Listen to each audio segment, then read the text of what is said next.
Good morning, everyone. This is Friday, the 31st of March. It's 9 o'clock, and I would like to call to order the Boardwalk and Beach Committee. And I'm going to start off with roll call. Howard Mineker, Present. Brian Hancock, Yep. Patricia Davis is absent, Steve Kirsten, Here. Frank Cole, Here. Craig is absent, Jimmy's absent, Honey Fisher. Present. I'm Jay Legree, the chairman, and we have a quorum and we can do business.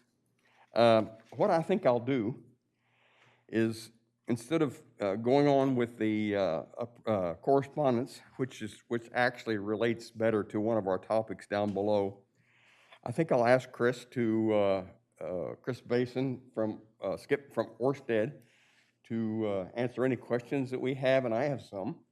And Patricia, who was organizing this line of questioning, is not here, but I think I can carry on and we'll find everything you know and go from there. Would that be okay? Okay. Chris Basin with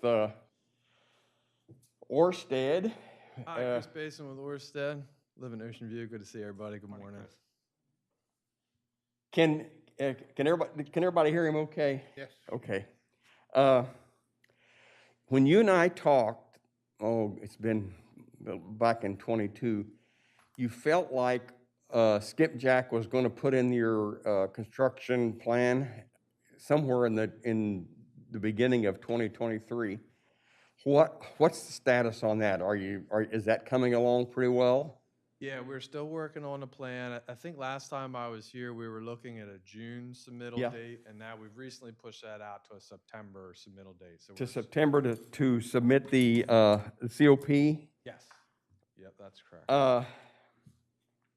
I think the last time we talked, you were thinking in terms of 70 wind turbines. Was that in one phase or two phases? But you were going to start with the back ones first, as I recall. Yeah, I don't know for sure, but that's about right. You know, at this point, it's anywhere from like 50 to 71 wind turbines. We haven't made a selection on that, so I don't want to let you think that we have a final answer. We're just not there yet. I hear you. I want to be clear about that. But yeah, something in that range. Have you made a decision on what kind of turbines you're going to have? No, we have not yet. We have not made that decision. Okay. Have you made a decision on the transmission cables, what route you're going to take, or are you still planning on coming in south of Dewey Beach?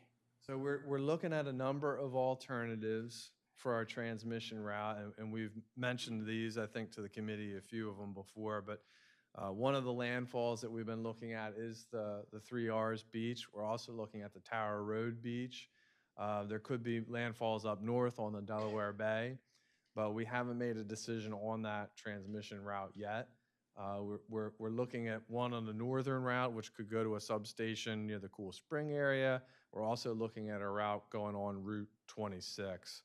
And I think the question was asked when I was here before, you guys looking at a landfall at Rehoboth Beach, and that answer is still no. As far as I know, we've never examined a landfall at Rehoboth Beach. You come in, if you decided to come in north, would you come in at a state park or where? We have not identified that. you. I mean, certainly not a state park like Cape Penelope, and I know that we're not looking at Cape Penelope. Okay. But we haven't identified, if we were to take a northern route as our preferred alternative, we haven't identified where that landfall would be. Okay.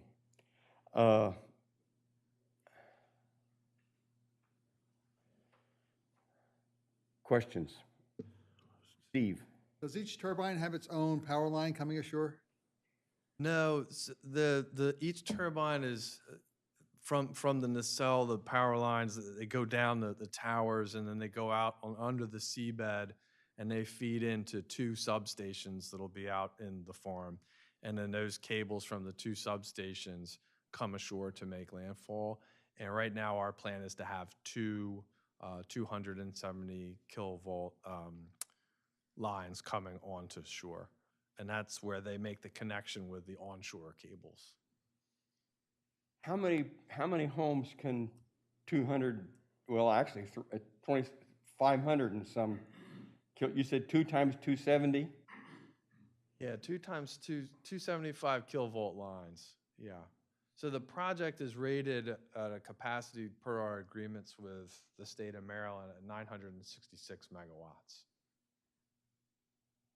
That's a lot of power. Yeah, it's enough renewable energy to power 300,000 homes. So it's a lot. Okay. Okay.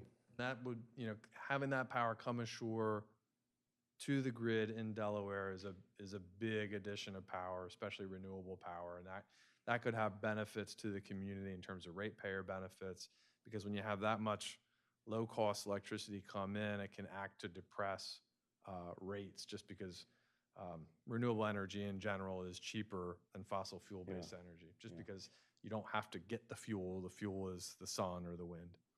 The last we heard was that you're going to go from your point of interconnect, which, as I recall, was at the Indian River Power Plant when you were thinking about that. And as I remember, that all of that energy was going to cross Delaware and go to Maryland, but that sounds like that might not be the case. Yeah, that's not the case. So the way that electricity works is it flows into the grid, and then from the point of interconnect to the grid, it flows to where the power is needed, the nearest demand, essentially. So some of that power, like any power source on the PJM grid, probably make its way over to Maryland, but it's going to go closer to here, so it'll be supplying a lot of Delaware as well, if that makes sense. You can't, I guess an analogy is like when you put a stream of water into the ocean, it all mixes from there. So you can't really direct a certain power source through the electrical cables to a certain home or business or state or something like that. But you've signed a contract with Maryland Public Service Commission for energy credits, for carbon credits. How will that work? So that's the financial side of the agreement, and that's separate from, in many ways, the physical side of the agreement. Yeah. Not an agreement, but how the power moves on the line. Yeah. So, yeah, we have a set amount through our 2 successful bids to Maryland that the Maryland Public Service Commission will pay us for the electricity that we generate, and those are for the offshore wind renewable energy credits, or the ORECs. But they wouldn't want to pay you for energy that's being offloaded in Delaware. Well, those are the credits. So they take credit for to meet their renewable portfolio standard goals and their climate goals for allowing this to happen. So their investment in this project gives us the financial stability to build it. So they would take the credits for that. I'm not an expert on the credit system, but that's in general how it works. But I know that you're counting on those credits for financial, for your backers to back the project. I'm just trying to figure out how that power would get to Maryland. I guess they would just tap into Maryland's also under PJM, the grid operator, so I guess there's a way they could suck up that energy from the grid. Our city manager attended a conference, well, a lecture by DEMEC, and you're probably aware who they are. It's, Right. Yeah. Delaware Electric Yeah. Municipal. They Cooperative, right. they serve. There's a number of cities in Delaware that have their own power, like Lewis, and there are several other cities that have their own power, and they get their power. They join together into this organization called DMEC, which is Delaware Municipal Electric Corporation or Consortium or whatever. And what they do is take power from the grid, which is NRG, who brings in most of the power, but they also have individual power sources. These DMEC does, and they're trying to figure out how to go forward because the government wants to shut down Indian River Power Plant, and they have to do some major work on the grid to compensate for the closing down of the Indian River coal plant. So they're way behind on that. Are you guys, are you coming ashore with your transmission no matter what? Are you able to do that now? Can you see your way? Or are you going to have to wait for the transmission grid to be updated or improved, or are you hanging on? Is that something that's holding up or what? So as a part of our project, we will need to do our own upgrades to the grid. So To get to it? we'll need Or to are you build, going, go ahead. we'll need to, just as we'll need to build the interconnection lines and Yeah, our lines, for sure that. we'll also need to build a large substation to be able to convert our power. Yeah, for And sure that. that would serve our project. However, to get the electricity distributed on the grid, we'll also need to do a number of grid upgrades, and those grid upgrades would be borne by Orsted, by the developer. And they would be in the range of about $150 to $200 million Yes. worth of grid upgrades. Now, those upgrades are of benefit to the residents at large because that grid serves, all of the PJM customers in the area. And those upgrades would be things like bigger lines, substations with better capacity, larger areas that can handle more electricity. That's important for our area because we're kind of at the end of the line in terms of the grid, and we do suffer from some congestion, which happens when there's more power demand than we have enough line or capacity of line to get the power to us, and that results in us buying power that's more expensive when that happens. Yeah. So our contribution to improving the grid should reduce some of that congestion, and that'll contribute, we think, to the ratepayer decreases that we should observe over the project timeline. So I think I'm hearing that you guys, that Orsted is going to put money into the grid past the point of interconnection in the grid, Correct. in the grid itself. Yeah, and that it's not just local. It goes like up through Delaware, and Yes. even there'll be a little bit outside of Delaware because the grid is not Delaware specific. No, It's, yeah. as you mentioned, PJM grid is They run this, pretty large. all these states around here. I don't know how far north or south, but I know that PJM runs the grid well into Maryland and maybe out Pennsylvania and some of the other surrounding states. So the person who talked with City Manager Christian at the meeting was really concerned about where the money was going to come from to upgrade the grid. Sounds like Orsted will be pitching into that. Well, to be clear, the work that we would do would be under agreement with PJM for our particular project. I think, I was not there for that meeting, but I think what you're referring to are larger needed upgrades to the grid to accommodate a myriad number of changes that are going on. Yeah. And I don't know, I'm not an expert on that. So it is, for example, Delmarva Power recently increased their transmission rates that we receive on our bills, right? Or at least they made that proposal. So there's always work going on to improve the grid. And my understanding, that's a function of population growth. There's a lot more people here, so demand is going up. There's electrification considerations that are going into that type of planning. We know that we're going to be using less fossil fuels and more energy or electricity, so we have to advance the grid that way. When Mike was here, we didn't know about the problems that the challenges that are coming with the grid, so we really couldn't ask him. I guess U.S. Wind is going to come in just south of where you all were talking about coming in. Yeah, they are farther along in their process. So they have submitted a construction operations plan, and they have a number of alternatives in their plan.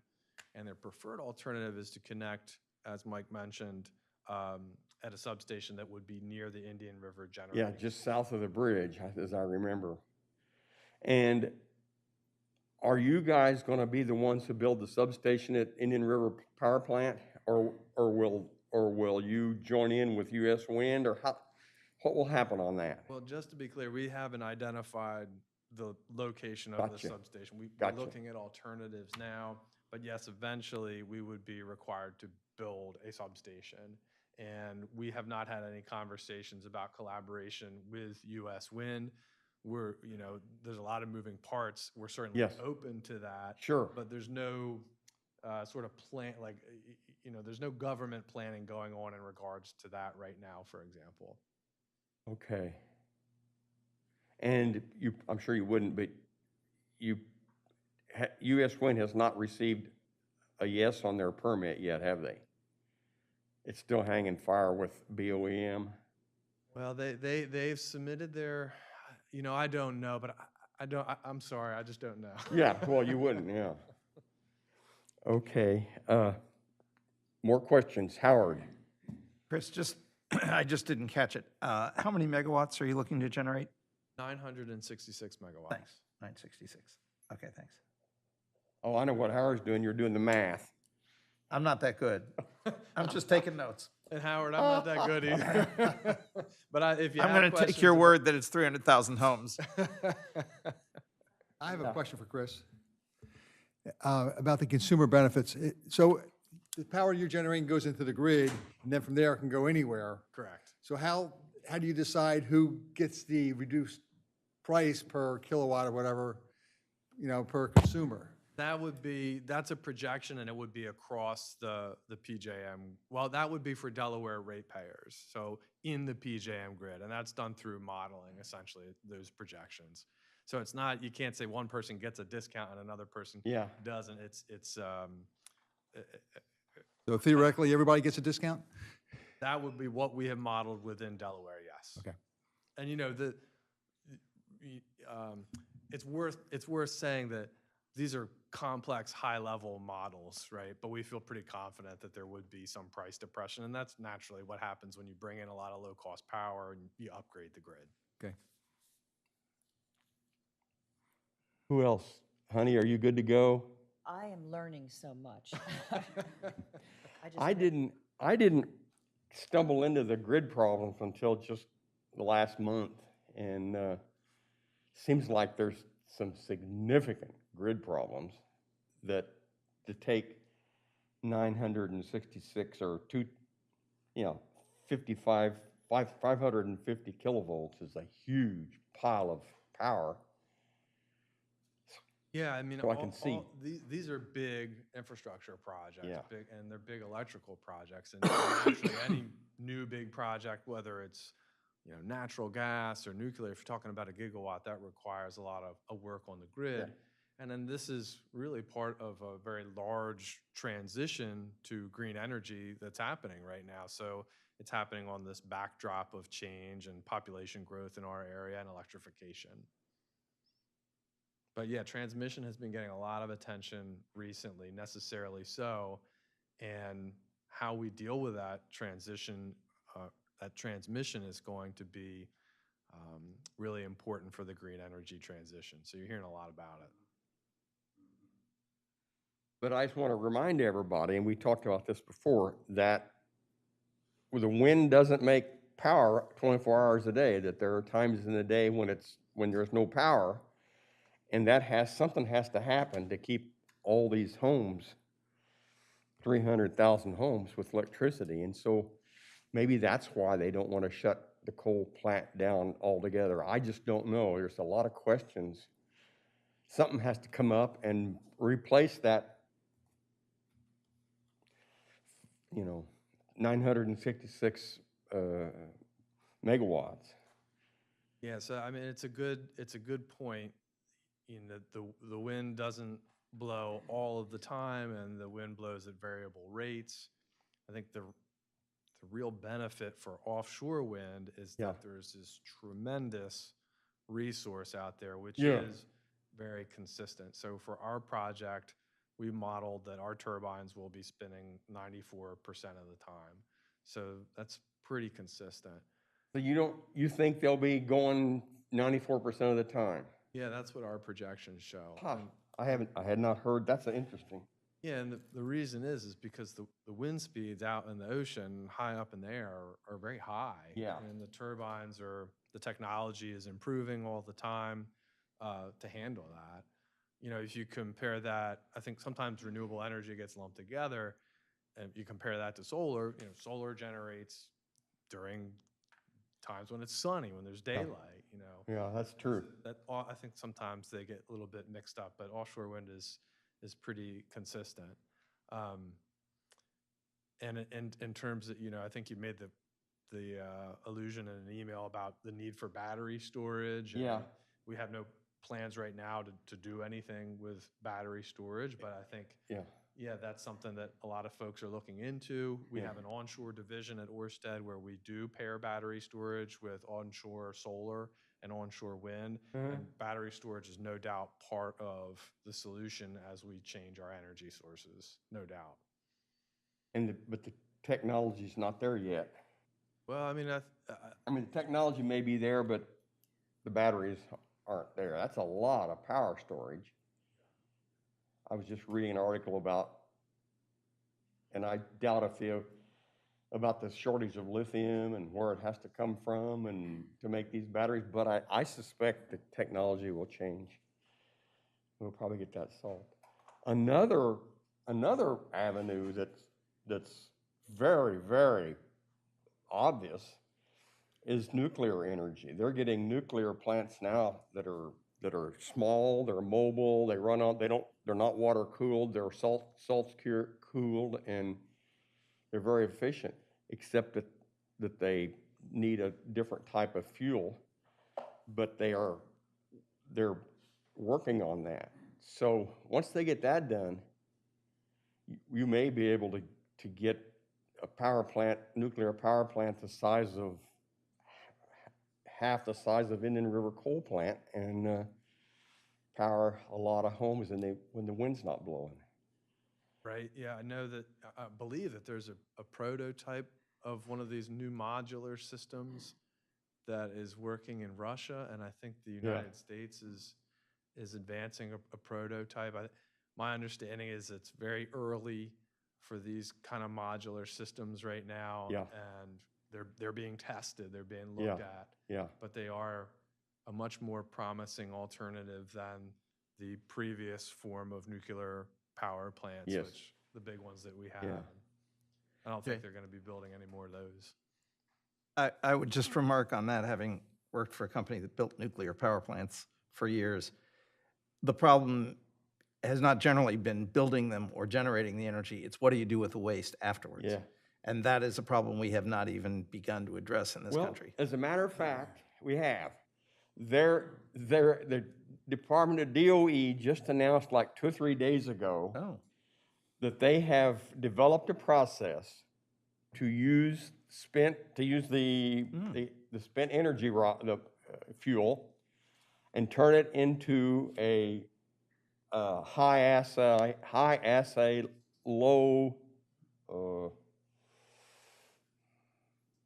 What do they call it? Anyway, it's to turn it into stuff that they can use. And they just delivered from somewhere in Idaho, a storage area, they just delivered a whole bunch of that to this power plant in Wyoming, I think, that's going to use it for fuel. Now, that's very expensive right now, but they're working on it. yeah, That'll be something. that would change the profile of nuclear power. Everything. Completely in the country. Everything. Right. Because it's always been the waste storage and disposal that we couldn't crack. True. And I'll look that up and send everybody that article. Great. It was very interesting to read, and there are several techniques. The DOE has several projects going right now that are trying to do the very things that we were just talking about, and this high assay, low emissions spent fuel they're trying to get it to be usable. And I think the technology is there, but they just don't have the capacity yet. And that's a problem up until now with nuclear. The cost of building these nuclear plants is just incredible. So, I mean, the power's cheap once you get it, but man, getting there it costs a lot of money. So, yeah. Okay, for my information here, would the nuclear work with the wind farms or in place of? That's what they're talking about. They'd like to be able to use nuclear power to kick in when the wind farms aren't producing. And the literature says wind farms are about 42%. But as Chris said, with these really tall windmills, they can get a lot more air and run.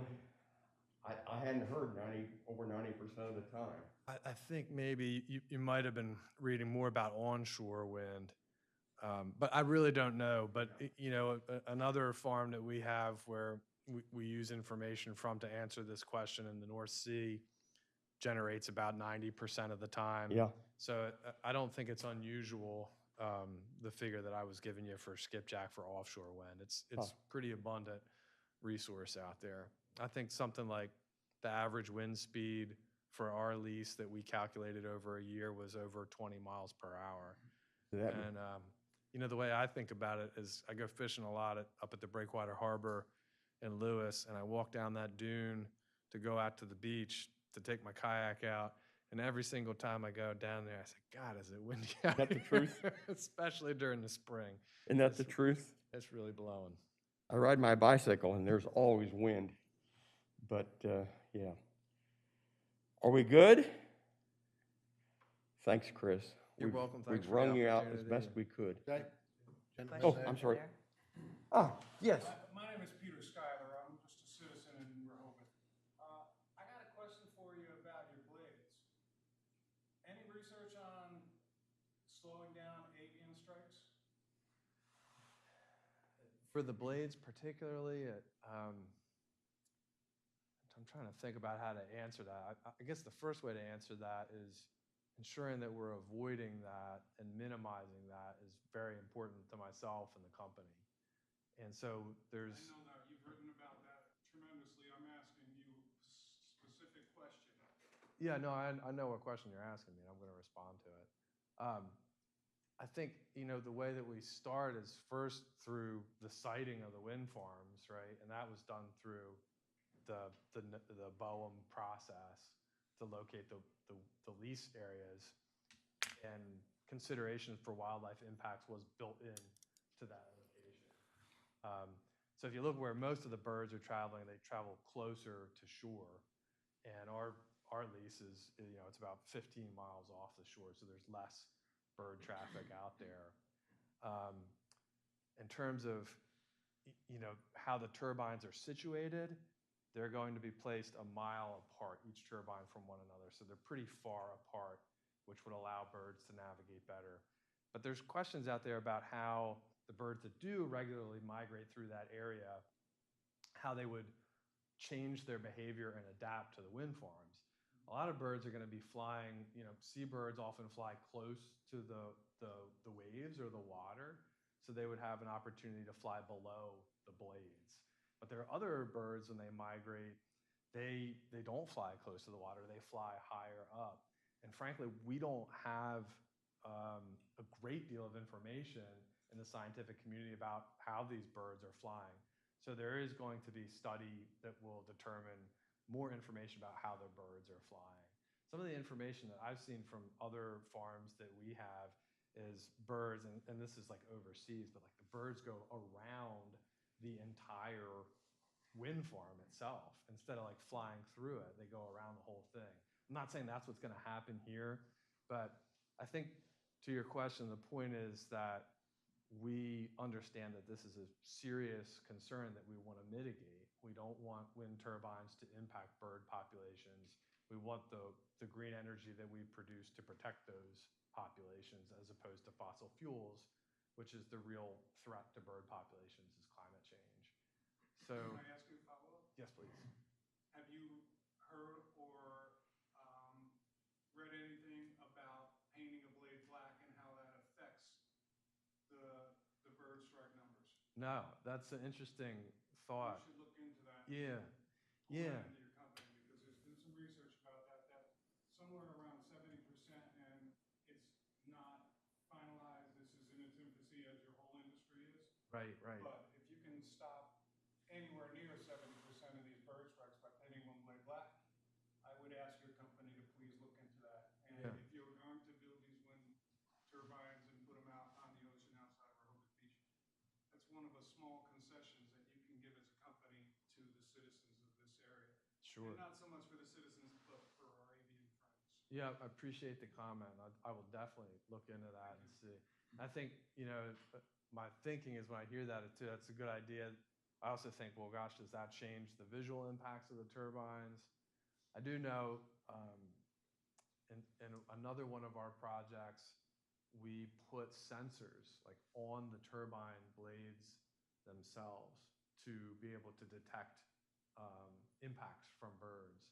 And I don't know if that we would do that here, but that's one of the ways that we would be able to monitor that. I think monitoring is going to be really important for the farm, and we're going to have a monitoring plan for wildlife. But to your point, great suggestion, and thank you for making it, and I'll take a look at it. Listen, I lived up in New York for most of my life before I was down here, and I've been down here since the 70s coming here to vacation, which is a great thing. I know that in New York City during migrations, they dim a lot of the high towers, and it cuts back on the number of birds that maintenance people have to pick up at the high towers. So something little like that, by dimming the lights in these towers, was substantial impact on how many birds hit their buildings. Yeah. I think the same thing can happen with wind farms if they take proactive measures to help. I appreciate that. And those are the type of comments that we really need, and I'm glad you came to make that comment. Appreciate it. That's not why I'm here, but Well, we got a bonus. I spent the winters in Texas for about 20 years, and we got a high percentage of our power is wind power. Electricity is wind generated. Texas, I think, leads the world or some damn thing. Anyway, they had big time problems with bird strikes, but those turbines were like 400 feet high, 350, 400 feet high. So that's kind of right in the breadbasket of birds. The ones they had the worst problems with were the raptors, you know, and they killed a lot of birds, but they generated a lot of electricity that unfortunately 2 winters ago froze, and they were like a week and a half without power. But thank you for your question. I'd ask you to come up here and get by the microphone, but I fiddled and faddled and didn't get it to you. But those are good questions, and I'm sure they're discussing them, thinking about it, because nothing stops a project like a dead whale on the beach, and I'm sure you want to get those minimized as best you can. But the flyway, I think the flyway, the Atlantic flyway, comes right past your proposed area for your wind turbines. So they'll either have to move or stay below you, because if you're going to have 12, 14 megawatt turbines, you're going to have 70, 80 of them to get 300,000 homes. So there'll be a number of turbines out there, and they'll be tall, I'm sure, as tall as you can afford. So, are we good with Chris? Thank you. Thanks, Chris. Thanks a lot. Have a good day. I appreciate it.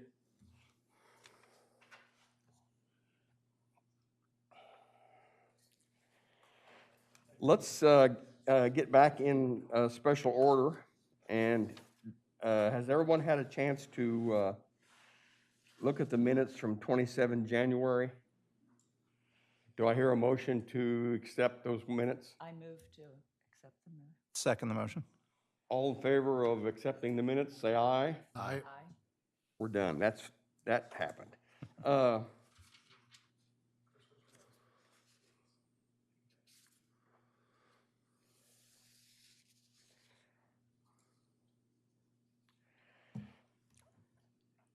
Patricia had planned some historical lectures, some points on historical structures, and as you know, part of the COP from Orsted or US Wind is to take into consideration the impact on historical structures, archaeological structures, and special cultural assets of the cities that look out onto the wind farm. And Howard, I think you said you had some ideas about that. Yeah, Patricia and I and Jimmy Horty actually had all kind of talked about the fact that it seems an oversight, a big oversight, that our boardwalk is not designated in some way as a historic place. And so we started looking into what we think are some of the ways that we could do that, not necessarily relevant to the wind farm, but just generally. Yeah. In terms of preserving the history of the town. And there are really three processes. There's a state process that is actually run through the State Archives Department. And they're the ones that put up these historical markers that you see around town. There's one at the Temperance Fountain. There's, I think, one or two at Silver Lake. There's one at Lake Gerard. And that's a matter of writing up an application, applying to them, discussing the history. I mean, our first boardwalk was built in 1873, so I don't think there's any real question as to whether or not the boardwalk as a concept and even the specific location is historic. So we could do that, and that seems to be a fairly easy and quick process. There's a limitation on, the kind of text you can put on the marker and that sort of thing. But I think that would be, if I were recommending to the mayor and commissioners, that would be where I would start, is with the state archives system. Then there is the National Register of Historic Places. And that is a more difficult process. It involves a recommendation from the State Historic Preservation Office, of which there is one in Delaware, even though they don't designate historic properties. They make a recommendation. We would send an application. They would determine the eligibility and pass it on up to the federal government. Generally, these are granted by the National Park Service, and generally that's I would say about a 4 to 6 month process, assuming that everything rolls through. And then there is the designation as a National Historic Landmark, which is a much more difficult, much more onerous, much more time-consuming process. That can take 2 to 5 years. It can involve literally, because I've seen it, thousands of pages of documentation of history and all that sort of thing. It's important if you're something like a historic property, if you're an old historic home or historic museum, or if you're something like that. I don't know that it would actually do much in terms of our designation, other than a point of pride that we would have a National Historic Landmark here. There are not a lot of them in Sussex County, and I had the count and can't find it at the moment, but there are not many. But it's something we could consider long-term. So again, it's sort of a graduated process from the state historical marker to the National Register of Historic Places to the National Historic Landmark. I think certainly the first two, if the mayor and commissioners wanted to pursue it, would be worthwhile and would not be terribly difficult. Obviously, we don't have a city historian, but we've got a great historical museum, and I would think they would have the material necessary to provide the application within minutes almost. So that would be something where I think the city would work with the Historical Museum and the Historical Society to make those applications. I know that Paul Lovett has a lot of information on the boardwalk, when it burned, when it came back, what it looked like. I've seen photographs. I'm sure there is a wealth of information and we are the nation's summer capital. We have culture. We have that has been with us for years and years and years. So it is a cultural spot. It is a historical place. And I know that Section 106, which is the section of the National Historic Properties Act, where these windmills, these wind farms have to take into consideration, and we talked about that earlier, but I think it would be a great project, and I would hope that we keep doing it. How many historical properties can we think about? And we just sit here and think about the boardwalk. The Henlopen Hotel's been here for 100 years or whenever. The bandstand, we just celebrated, what, 60 years? The bandstand's been there. The VIA just celebrated 100 years there, and the Pennsylvania Railroad has a retirement home that's over 100 years old, and Funland, which is famous for Rehoboth, has been there at least since the 60s. I know that's when they rebuilt it, 62, I think, or something like that. So we have structures that, and the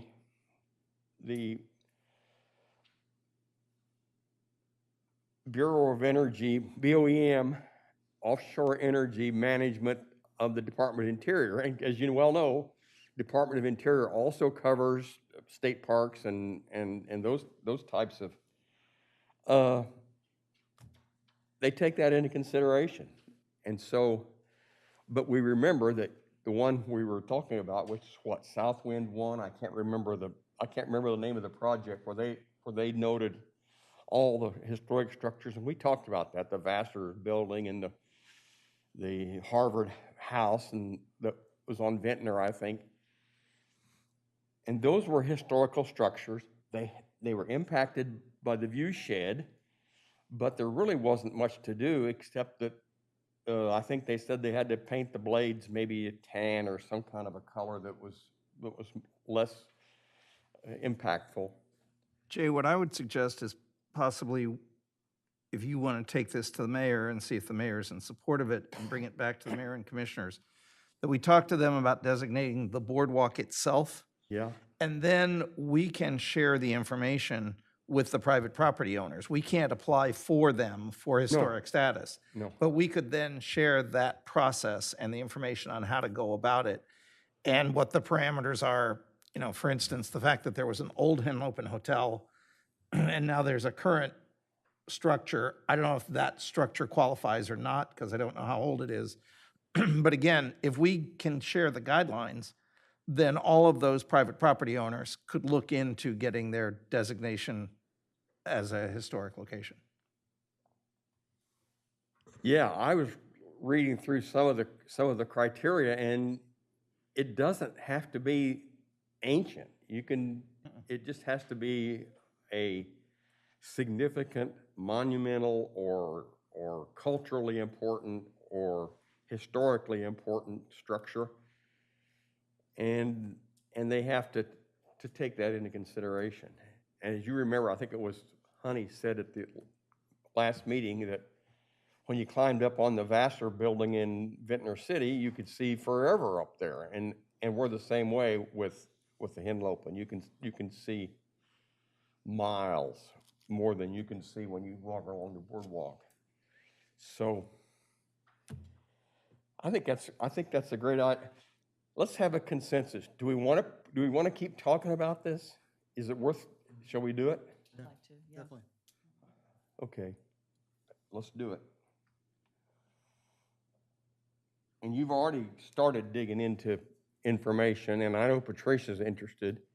Yeah, again, Patricia and Jimmy and I had talked about this. Yeah. I'll talk to them and send you a sort of a Okay. summary of what we think the right process is and the right sequence Great. of designations. And then, for instance, I know that with the National Register of Historic Places, they say, and I'm looking at it now, it has to be old enough to be considered historic, which they think is generally around 50 years old. Well, remarkably, you know, I can't quite wrap my head around this, but 1970 is 50 years ago. Same here. So a lot of Yeezus, these yeez. properties have been there a lot longer than Yeah, that. yeah. So And, we'll get something to you yeah, to take yeah, from let's, there. let's do that. And Patricia will be writing up the minutes, I hope. So we'll be able to incorporate that and go forward. Excuse me. The programmatic agreements, is there anybody that has any question about what those are? What they are is the Bureau of Offshore Energy, Ocean Energy Management has a blanket agreement with the State Historical Society, the State Historical Office, and they signed this agreement with the states,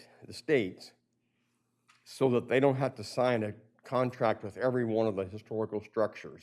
And the state allows that to happen. So what that does is just kind of make it easier for the Department of the Interior as they decide to permit these wind farms, as opposed to forcing them to have an agreement with everybody. The one they're using now has been there since a long time. I don't know if it was 2005, 2006, I can't remember. But the Department of Interior thinks that, BOEM thinks that it needs to be updated. So they're coming out with a new one, and I'm going to attend that meeting, but the Section 106 of the Historical Act is very complicated. So I can understand why they want to do that. And we'll bring that information back after I do that. All of us have seen the compendium that I put together of our ideas about and to give to the mayor. And is everybody okay with the brief that we put together? Do we need to add anything that I've left out or take anything out that's on there now? I think I sent that to everybody on email, and you had a chance to look at it. Hearing no objections, I'm going to forward that on to the mayor. A lot of this stuff is happening so slowly. It is taking so long for these permits to go through that the electrical generating companies they're just way behind. So we still have time. And the mayor attends these Association of Coastal Towns and these meetings with other cities. So he'll be able to say, well, the Boardwalk and Beach Committee thinks this, and use that as his background. And I suspect they'll all be putting together letters to send to the state about what we think about the windmills and some of the concerns that we have. And so I'm glad to hear that.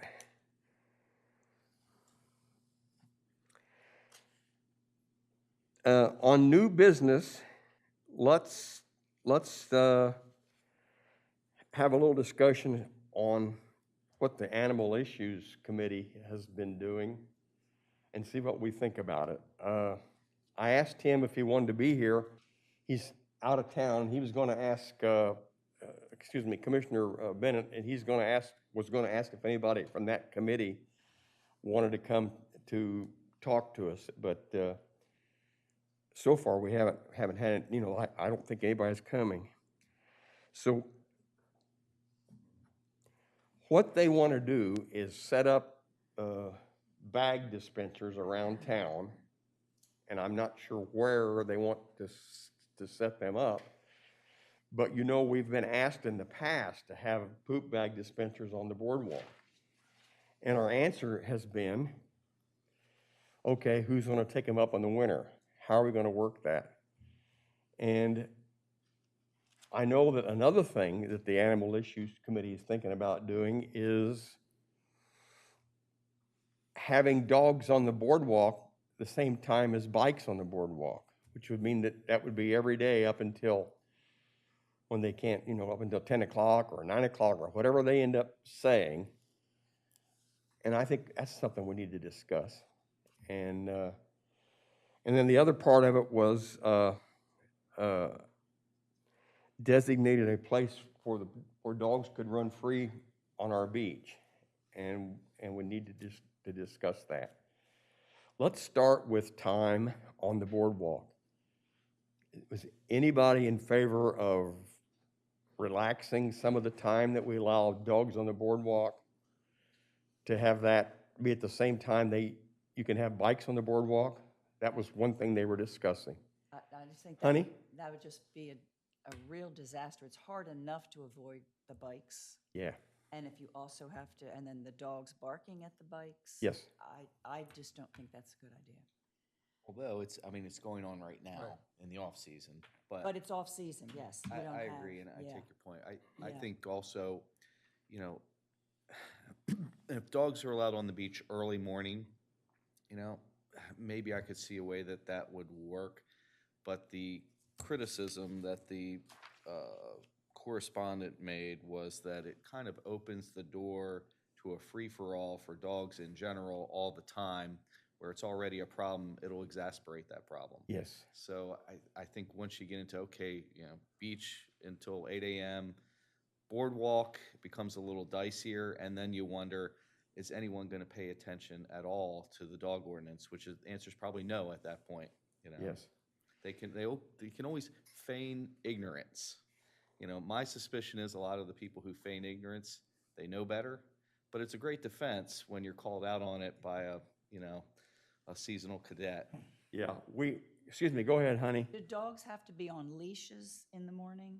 Or That's can the they just state run law. free? State law is that dogs have to be on leash. This morning I saw this dog come running up, and there was nobody in sight, and the dog was running up onto the boardwalk from the beach and back and forth, and the guy came frantically running up from Rehoboth Avenue way, finally caught up with the dog, and I thought, why was the dog off leash to begin with? That dog could have Yeah. gone anywhere.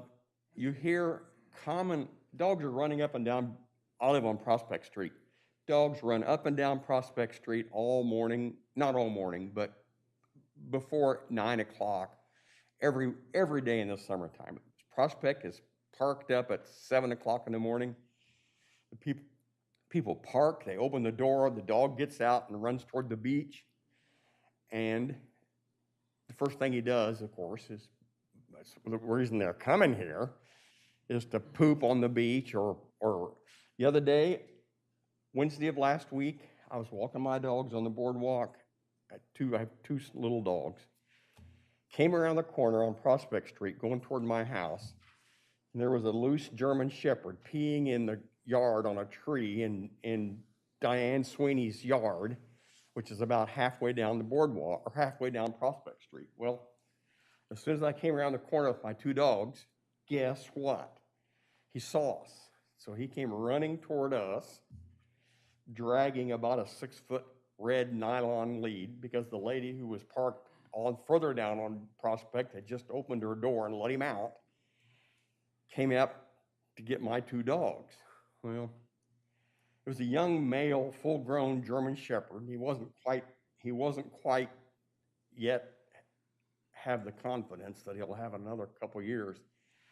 But I was kicking him away from my dogs, and he'd dart back in, and I'd kick him out. It was terrible. All the while, his owner was screaming at him, but she was walking down the street and hollering at him, but he wasn't listening to her. He was trying to get my dogs. So about the time she got even with me, the dog broke loose and ran ahead of her down onto the beach.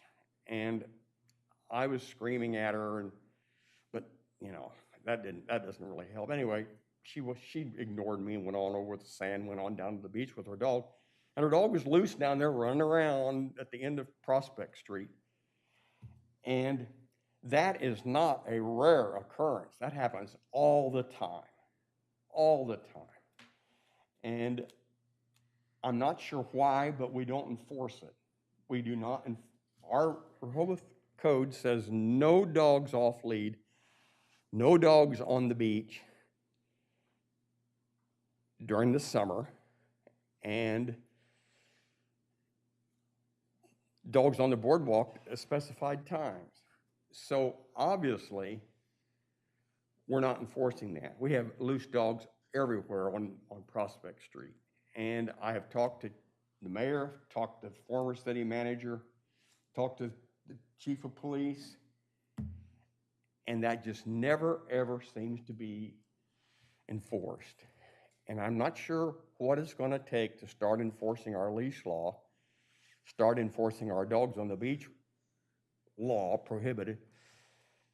They all say, well, we are going towards Dewey. We're gonna go to Dewey, but they don't. They just go at the end of Prospect Street and they use Poodle Beach as a pee place. And people come to lay on the beach after the sun comes up. Now, how would you like to have your kids sitting in an area where a dog had pooped or where who knows what? So I don't know. Go ahead, Frank. Hey, I don't personally know this, but what is the fine for not picking up after your dog currently? I know there's a threshold that Yeah. the city has to stay below to avoid having it go to the court of common pleas, so Yeah. that it can be an ordinance offense. But maybe the commissioners would take up the idea of raising the fine and making the signs a little bigger. Yeah. Especially when it comes to the fine itself. What do you, the Animal Issues Committee is talking about Deauville Beach right now, about having an open, free area on Deauville Beach for dogs. And they can only be there until, I don't know, 9 o'clock or 8 o'clock or something like that. But they're recommending that might work, and people could park their cars at Deauville and let their dogs run around out there free. But the city has to designate that area as a free spot because the state does not allow dogs to be off lead unless it's in a place that's approved by the municipality. What do you think about that? What do we think about having a spot on Deauville Beach for dogs to run free? Howard? Well, what I hear other people saying and what I hear you saying is it's hard enough to enforce the laws we have. And I think every time you loosen it up, it becomes harder to enforce because then there's a particular cutoff area. And we're going to get into that whole discussion of, well, do we send police down to Deauville Beach to enforce it? Do we depend on the lifeguards to enforce? I mean, I think part of the reason the laws are not enforced, Frank, is that there always seem to be higher priorities.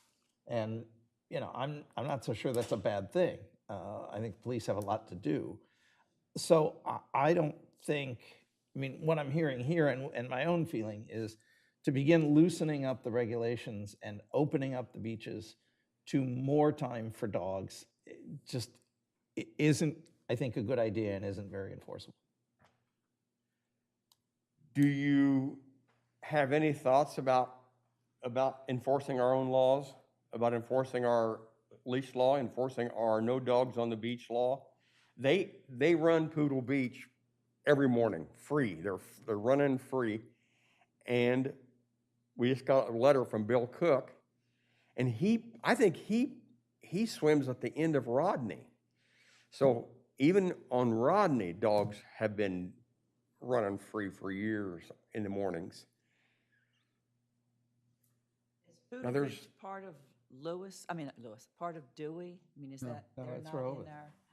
Dewey has a plan that's open for dogs, and But Poodle Beach is not part of Dewey, so No. they No, shouldn't be it's there that's our anyway, beach. right.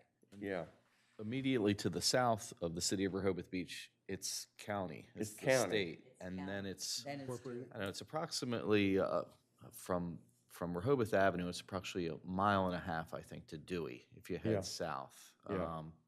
And the Dewey Beach starts, East Lake Drive goes along the edge of Silver Lake on the eastern shore of Silver Lake. East Lake Drive goes down there and stops at a dead end. And then that last 100 feet of East Lake Drive is actually in the city limits of Dewey Beach. So that's where the line is.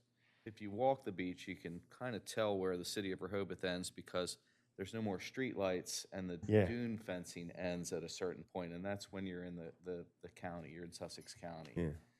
And, you know, I run the beach every day in the summertime after 5 o'clock, 6 o'clock, 7 o'clock. And the closer you get to Dewey, the more dogs you see. It's a thing, it's an event.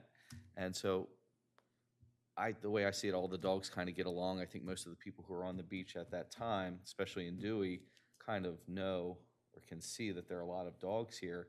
So, you know, personally, I don't have anything against it, but how does the city of Rehoboth work all this with the increased, you know, population and not just, you know, the summer population, but I think having seen the increase in just dogs in general in the city, it's been over the past 20 years or so, Yeah. and it's probably due to the fact that there are more residents in Sussex County. Yeah, You know, before exactly. you didn't see that many dogs because everyone was on vacation. They either were staying in a hotel or they were staying in a rental that didn't permit it. So you just didn't And see quite as many that too has dogs. changed. So that's what's changed, I think. Yeah.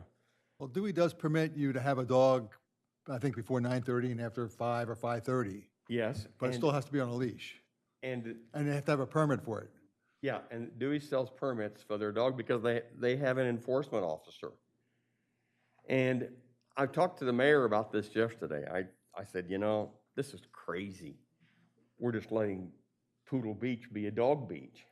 And we talked about the fact that Dewey Beach has tags and has someone who's in charge of looking after the dogs that are running free on Dewey Beach. The state, Glenn Mandelis looked into it, and he told us about the state law, which is that in order for dogs to be able to run without leads, the city has to dedicate a portion, either a dog park or an open portion, or some portion of an area so that dogs can run without a lead. And I think that's what Dewey has done. They've decided that that area is dogs can run free on the beach. They have a tag, and they have a guy that looks after them, as best I know. And I said to the mayor, why don't we ask Dewey how that works, what they think about that technique and how that works. There's a lot of pressure, I get pressure to get the loose dogs off our beach. And I personally have been out at night, you know, you go down into Prospect Street and put up a little card table and sit there and have hors d'oeuvres, and I've had loose dogs come up and try to eat the food that had on our little snack table, and just a mess. Well, it's the north end too, it's not just Huh? Prospect. It's up at the north end too, not just Prospect. Oh, really? Oh, yeah. Not I- as bad as you have, but. Is that true? I used to walk the north end when they were doing the outfall, when they were digging the outfall from Deauville, and there would be people running their dogs every day out there on the beach. There are a lot of people that go to Deauville and they want to sit there and enjoy their evenings, and I just don't think it's a good idea to let dogs off leash, even to designate that area. I don't. And as I understand it, Jay, dogs are allowed at Henlopen State Park. And I don't know if that's designated as an area where they can go off leash or not. But I do know a lot of people that, because they can't take their dogs to the beach in Rehoboth Beach, they take them up to North Shores, up to Cape Henlopen State Park. Yeah. So, but I don't know what the rule is. I don't know if they've gotten around the state leash law or not. I did not, you know, that's something I hadn't thought about. But there's parking up there, I can see why they Yeah. would do that.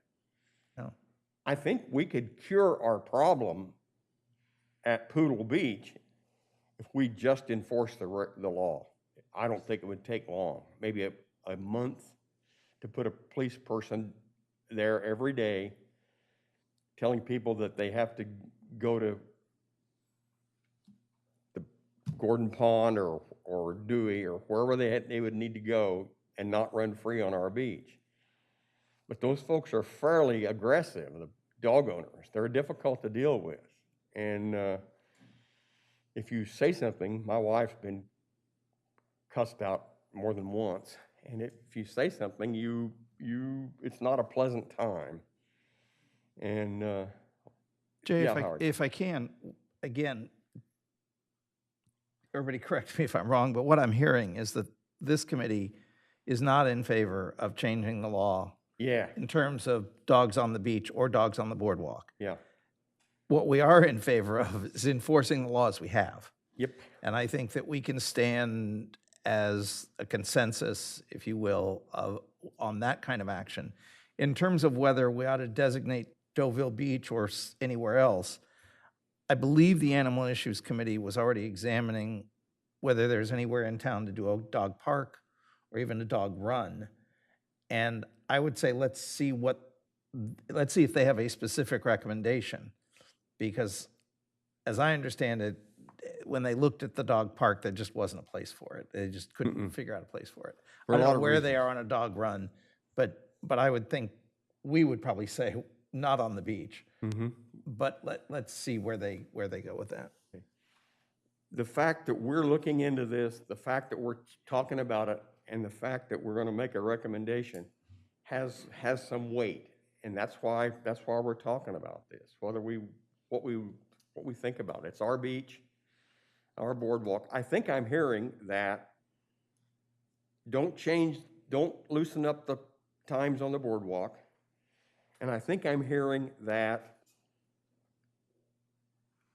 as far as we can see, we don't want dogs to run free on the beach. Now, if the Animal Issues Committee comes up with a solution or an alternative, we'll be happy to talk about it again.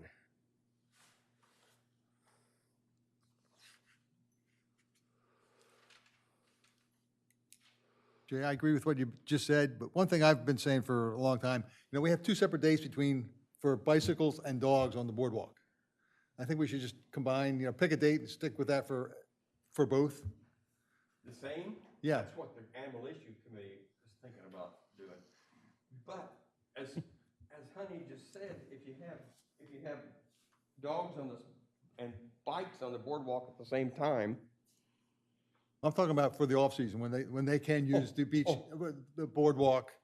You got one's September 15th, one's October 1st or something. I hear you. There's 2 different dates, which is just Make them confusing to quit me, at and the I look same at the sign time. all the time. Steve, we've talked about this over and over, and I I brought it think up. we all agree. Yeah. There ought to be a season. Yeah. And there ought to be a beginning date of the season and an end date of the season. That ought to apply to bicycles and dogs and parking and Right. left turns and everything else that we do Yeah. seasonally. And for some reason, the city's never quite gotten around to that. yeah. Well, Mayor Cooper's idea was that if there are people sitting on the beach, he didn't want dogs running on the beach at the same time. And that's kind of makes sense. But on the other hand, having a start and stop date that's steady has got to be a lot of advantages to that. It's I have trouble with trash, but those are some valid.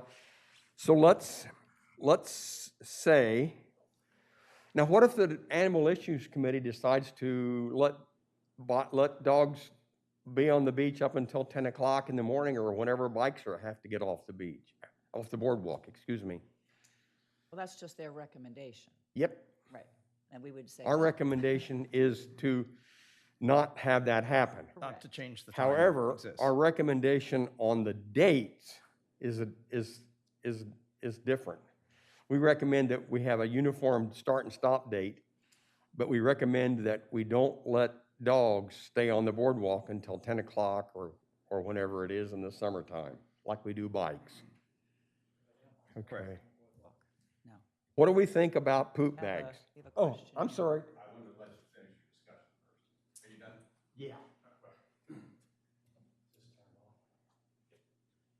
Dave Diefendorfer, city resident. So I hear all what you're saying.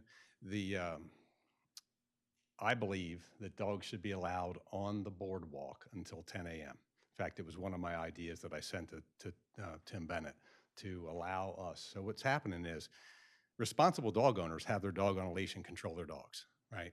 So my dog doesn't bark at bikes, doesn't bark at other people, doesn't attack other people because I have Is that that, dog under. is your mic on, David? I don't know. Tap that. I think it is. Yep, it's on. Go ahead. So I control my dog, and so dog is trained. I get it. Some people don't have that, but there, in my opinion, there's enough room on the boardwalk until 10 a.m. to walk a dog and walk and have bikes on there, especially if you come up early. A lot of dog owners come up early, 8 o'clock. We're on the boardwalk. So what you're doing is you're penalizing the resident here who pays taxes and who cares about the city to not let me just take my dog on the boardwalk on a leash all year long. Or at a minimum, if it's say it's too crowded in the summertime, I get that. Expand the time, to allow that May 1st to September 30th or whatever, to keep it consistent with the bikes. So it's just my opinion that you think of the residents. You can have a dog and people and bikes on the boardwalk until 10. Don't have them afterwards. I get it. But anyway, that's just what I wanted to say. Thank you for your time. Thanks. Okay. So I think we've talked about this before, that 15 or 20 years ago, the days that you could have dogs on the beach was more restrictive. In fact, it was the most restrictive in our, in the coastal region. It used to be April 1 until November 1. You couldn't take your dogs on the beach until November 1st. And then come, March 31st, that was it. So the city relaxed it by a month. And I think I would be open to the idea of bringing the dogs in line with the bikes. And also, I think, doesn't the parking now go from May 15 until September 15? Yeah. If I'm not It is this mistaken. year. So maybe as a compromise, as much weight could be given to, let's roll the dogs on the beach and back to September 15th, and let's give them until May 15th, and that would have the effect of bringing everything in line. I mean, there's probably other ordinances that I'm forgetting, but everything in line, as opposed to okay, let's push the bikes back to November 1st, and then we have a different day for parking. So I think that our argument has merit. Well, and Frank, I would even go so far as to say, it's probably not our jurisdiction, but I'll say it anyway. If we're going to push things back to May 1st, which I'm perfectly fine with, then let's get the meters out on May 1st. Again, let's make it uniform. It would actually produce more income for the city, which then might allow more enforcement of things like the rules that we do have on dogs on the beach and that sort of thing. So I'm with you. I don't have any problem with pushing the date where we change from off-season to seasonal to May 1st, including dogs, as this gentleman recommended. But then let's do it with everything, and let's. The only problem I would have with that argument is we just recently changed the dates of the meters, Yep. right? It used to be the second Sunday after Labor Day or something like that. So, I mean, it just was changed recently to May 15th to September 15th. The bikes have been May 15th to September 15th probably for 75 years. And then the dogs ordinance was changed. It was relaxed, I think, around 2004, 2005, somewhere in there. So, moving things towards that September 15th, May 15th, not only would it be the least amount of change, but it would also seem reasonable to the average citizen, the people who are looking at hey, there's nobody on the boardwalk. Why can't I have my dog on the boardwalk? It's after Labor Day. So if you keep that consistency of May 15th to September 15th, it maybe will offend the least number of people and make the most number of people happy. Yeah, I think you're right. I think if the consistency is the key issue. Speaking of consistency, does it bother us that we're not enforcing our leash law or not enforcing our no dogs running free on the beach law? I think so. But how do you enforce it? Do you want to designate an officer? That's his job. I mean, there's so many other things. Can you hire a seasonal that is Those are animal good control? ideas. We have 3 times as many cops as we need during the off-season. Our number is bulked up for that 12 weeks or 14 weeks of the summer season. That's when our police force expands way out. I'm not sure that it's actually a matter of manpower. I'm not convinced of that. I think that if the city manager wanted it to happen and the chief of police wanted it to happen, and I think it could happen. I think we're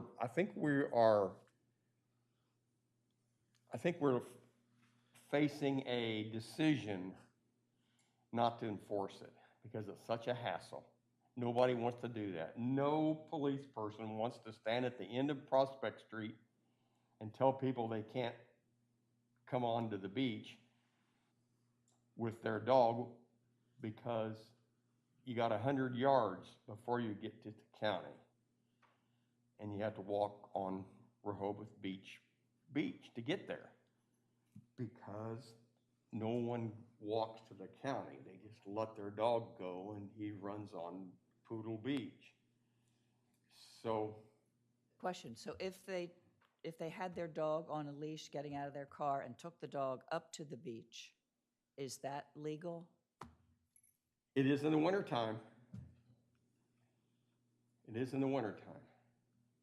They could walk with their dog on lead till they get to, I guess, to the county or to someone who's not enforcing it and let them go. Okay, just one other Yes, Frank? insight into, if it was changed to May 15th to September 15th, you could say that people are already doing it after September 15th. So, I mean, the laws aren't being enforced as it is. People are already taking their dogs on the beach and the boardwalk between September 15th and October 1st. So why not make that legal and enforce the laws that are really important to us, which are the leash laws and the picking up the waste and things like that? Because the state of Delaware code says that dogs cannot be off, I might have misunderstood your question. Says that dogs cannot be off lead unless it's an official sanctioned place. Right, but So- what I'm saying is if we were to extend it, give the dog owners 2 more weeks in the fall and 2 more weeks in the spring, then it might be a little bit easier to say, okay, now we're going to start cracking down on what's in place. But they're still on leash. You're not Of saying let them course, off. Yeah, yeah. he's saying leave them on leash. Enforce the Yeah, leash laws Just and enforce the, what we have. and Yep. the dog waste laws. Yep. Anytime an owner opens their car door and the dog jumps out, they have violated state law. They've violated the code. And we're not enforcing that. Yeah. We're just letting it happen. The homeowners folks, president and vice president, just had a couple months ago, gave us a good tongue lashing about not enforcing a bunch of other laws that we don't enforce. And I'm concerned about that too. I think we need to re-look and decide what we want to enforce, what we don't want to enforce. I'm not sure how whose decision that is, but that would be my recommendation, Where's to the make a chief? decision. If you're not going to enforce a code, don't have a code. Excuse me. Oh, Back yeah, to the I was mic. going to ask Dave to come back. Oh, okay. I don't have a question. I know the guy that You wanna- was in the pit. We'll hand you the mic Can so that we do it's on that? the Yeah, recording. let's do that. Okay, either way.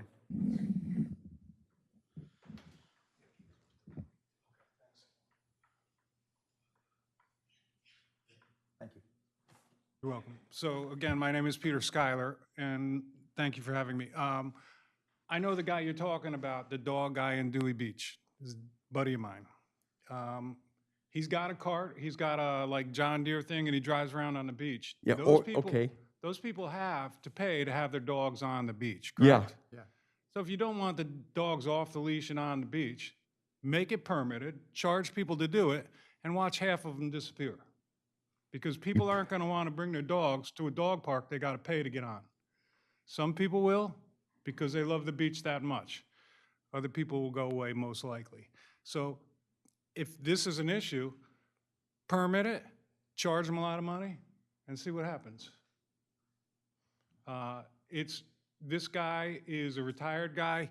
He works part-time for Dewey Beach, and that's his only responsibility is to get on that cart, and he rides around. And if he comes across somebody, the dogs always come up to him. He's always got a bag of bones in his cart now, and I don't even know if he's working this year down there or not. We haven't spoken in a couple of weeks. But he's there. He advises the people that they need to have a permit, please pay me or exit the beach. And if you have to have a layperson do that, then you have to have a layperson do that. Your cops are very busy in the summertime. We all know that. Yeah. So just a little bit of information.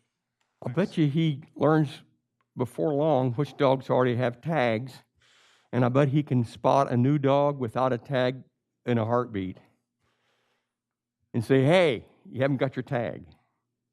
And knowing my buddy, he's friends with everybody, including the people. I got you. So. Dave, come on back. Yeah.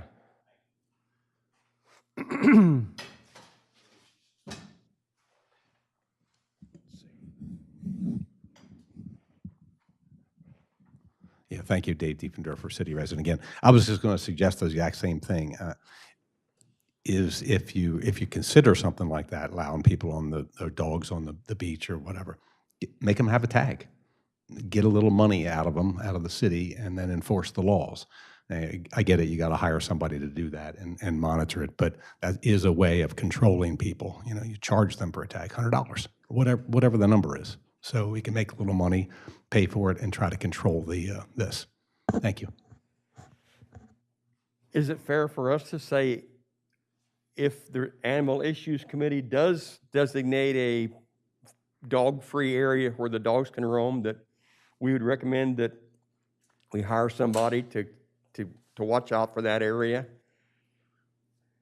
I still think we should charge keep ta- it where the dogs have to be on a leash, regardless of what you do otherwise. Well, as he was saying, the dogs on Dewey Beach are free. They're running without a lead. Are they? Oh, I thought you did.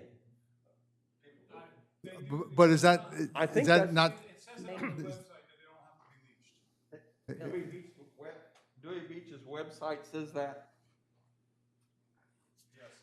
Because we were under the impression that if they had a tag, they could run free on the beach.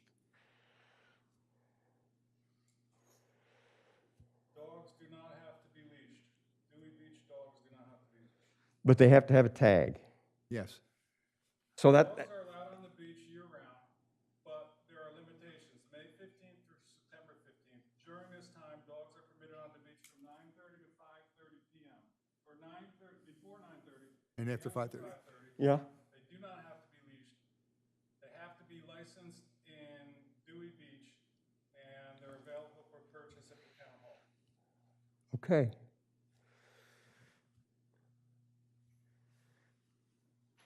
And I know the permits are sold in different lengths. Yeah. You can get a weekly one or a seasonal one or.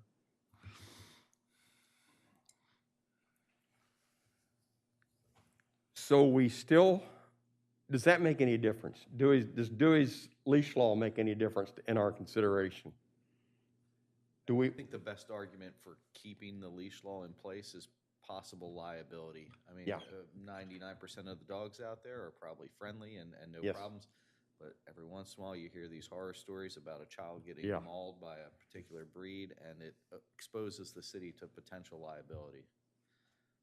Or even another dog comes up to a dog. My Have it- my daughter has a Great Dane, it's 150 pounds. She keeps it on a leash, but she's always worried about a loose dog coming Sure, up coming up to her you. dog. And, you know, and if her dog should do something to the loose dog, you know, her dog's the one that's gonna be punished, even though it's on a leash. yeah. So I think I hear Frank saying we still need to talk about the liability problem. I don't think it warrants too much discussion, because why take the risk by, you know, and when it comes to enforcement, you know, obviously it'll be up to that person and maybe they'll have some discretion, but my personal feeling is you go after the worst offenders first. If you've got a dog that's wreaking havoc, you go after that person. If you got people who are habitually taking their dogs, you know, off the leash despite being called out on it, you ticket that person first and you work your way down. I mean, let's be honest, there's probably people who are in technical violation of the ordinance, but are the least offensive or intrusive with their dogs. So maybe those people you get to last. Jay, I think the first thing we need to do is enforce what we have on the books now. Yes. We need to, and then we can go from there. We can say next year, maybe, okay, we can relax it a little bit, but we got to find somebody who can enforce this now, what we have. Yeah, I think Honey's brought us back to where we were, which is, let's not change the laws for now. Let's enforce what we have. If the enforcement improves, then I think we're all willing to consider, you know, some Anything. modification to make it a little better, as long as we know there's enforcement, but we don't know that now. But Dewey has solved that enforcement problem. You just don't know. Maybe. Yeah. I mean, I don't know. Okay, we've beaten that to death. And let me propose something, again, to quickly sort of move through the next point on dogs, which is, as I understand it, again, Animal Issues Committee has recommended dog poop bag dispensers. Yes. I think it's a great idea. I think let the city staff figure out exactly where they ought to go Yeah. around town. But I think, I don't know that any of us would oppose putting up the dispensers. As I understand it, there's very low cost. Yeah. And I think the theory that I heard Animal Issues was discussing was you do it somewhere near where there's already trash disposal and everything else. So you don't have to start a whole new pickup and disposal process, that as city employees go around town and pick up trash, they pick up that trash included with it. Yeah, I think the idea is to place them near existing trash cans. Right. Do we want them on the boardwalk? What do we think? Are we talking about having them on the boardwalk just when it's the season where they can walk the dogs on the boardwalk and then Do we- take them off Do we afterwards? want to do that? It would make the most sense to have it on the west side of the boardwalk. Yes. So that people could use them during times when the dogs aren't allowed on the boardwalk. You know, logically, if you had them Gotcha. on the east side, you would encourage people Gotcha, to violate gotcha. the ordinance, so. So is it fair to say that we don't mind if they put them close to the entrance of the boardwalk on the west side, maybe by a trash can? Or or is that going too far? Should we say the ones near the boardwalk need to be picked up in the summertime? I personally don't think a poop bag should be on the boardwalk in the summertime. Because people Dogs aren't on the yeah, boardwalk, correct? Then why not? Exactly. yeah. Yeah, we So had talked about this before, and we thought, we said no, didn't we? said no, because they're not supposed to be on the boardwalk anyway, why encourage them? Okay. And Frank suggested that if they do Too. have them off the boardwalk, but maybe near the entrance, near a trash can, but not on the boardwalk. Okay, all right. I know at one time we also had talked about having like a sponsor putting their logo or something on the dog bag, so Yeah, the city wouldn't have to pay for them. yeah. I don't think the cost is very much. I think it's cheap. And I think the problem is filling them, but I'm not even sure that has to be done as often as one would think. They're probably on a big roll, I guess. Yeah. Yeah, and just pull them off. And just like pull, toilet paper. yeah. And pull again, roll. if they're near an existing trash can where city is picking up trash, if they see that the roll is empty, next Yeah. time they go by, they'll Yeah. refresh it. Right now, we don't have any that I'm aware of sponsorship deals where a company can put their logo on a trash can. And yeah. we've seen other places where that's Where it's been get out of the bounds. norm, and as small as the dog bags would be, it would set a precedent and open up the door to more sponsorships. Yes, Good point. yes, we don't want trash dispensers looking like Coke bottles or anything like that. Okay, Good point. Okay, I think I know where we're headed on that. Now, we want to continue talking about historical structures, historical regulations, qualifications for, by the way, the Historical Act said that structures don't have to be historically designated, they just have to qualify for that. So the windmills, you don't really have to have them certified, but you can just have them that could qualify for that. So we'll discuss that going forward too. And so we're going to talk about historical structures and designations. What else should we talk about in the future? Howard? I'm going to sound like a broken record, Jay, but I'd like for us to address the whole subject of the new beach patrol building, new bathrooms, that whole proposal that's somewhere in development for Baltimore Avenue. Can we have Public Works Director Williams brief us maybe if we could think about At our next at meeting? our next meeting? Great. Thank Our you. next meeting is going to be May the 26th at 9 o'clock. But we were going to do it the week before that because of Memorial Day weekend. Didn't we talk about? Did we? We talked about that. What did we decide? I thought we had it the week before. The 19th, I think, is the, I don't That's what I have put my on my calendar. I don't know. I think that was in the minutes. it might have been, but I have that date as well, Which one? 19th. 19th, yeah. I think that's what was in the. is that when the regular meeting is, Howard? Uh, Regular would be the 26th, but we talked about it because you said it was difficult for Memorial Day weekend. Yes, yeah. Yeah, there's a, So we did discuss moving it to the 19th. I think that's right. To check the minutes. That'll help. That would clear it up. Actually, I'd have to re-listen to but we can do that. So A petition- maybe the 19th. I'll take a look at that and get back with you on correspondence. And so we'll know for sure. But, and we decided, why did we decide again to go to not do the 26th? Because it's Memorial Weekend, Memorial Day weekend. Yeah, so busy. Good decision. yeah. Okay, let's see, let's try that. As soon as Ann comes back, I'll get with her and we'll talk about moving that to the 19th, which is what we decided to do anyway, but I forgot about that. Yeah. Other things to talk about. Frank? I'd like to, we've brought up this topic before, but I'd like to explore the issues of accessibility with respect to the beach and boardwalk and the Moby mats and see if we can get a discussion, identify potential problems, and make that an agenda item.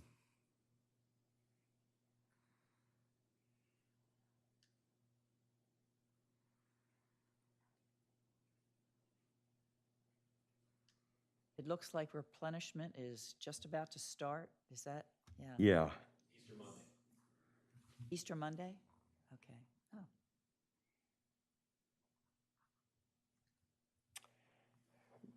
Well, I'm sure we'll have, I was hoping that Skipjack would be able to talk about their construction plan, but it looks like it's not going to be for a while, so we'll talk about that when that time comes. I thought, did Chris say September now he's shooting for to get their permit submitted? I can't remember. Yeah, moved it back Yep, from yeah. June. it's middle, yeah. We're doing well. Anybody else have, Steve? Since we're talking about code enforcement, if we want to discuss the code enforcement of the tents and canopies on the beach, I know we have somebody who's been around the last couple of years, but it seems like they're only there on the weekends. So, Yeah. I don't know if that's something the city's addressed as far as looking into somebody full-time. We used to have somebody full-time doing that, but it seems like they've just been doing on weekends now, last year or so. I had to ask Chief, or ask Captain Giles what they think about that. I wonder how many, but the lifeguards usually don't do a lot. Not in that It's regard. up to the code Yeah. enforcement person to keep track of that. Maybe we could have that same guy that rides that four-wheeler come earlier and do the dogs and then go to the tents. I'm sure. Public Works Director William, do you have any comments, any words of wisdom for us before we adjourn?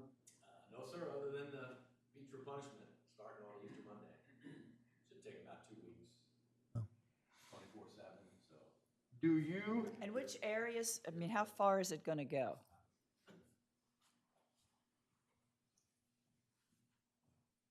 So it'll go from Deauville Beach all the way down to about Delaware is the southern limit. I thought it was just going to Rehoboth Avenue, no? It's going a little farther.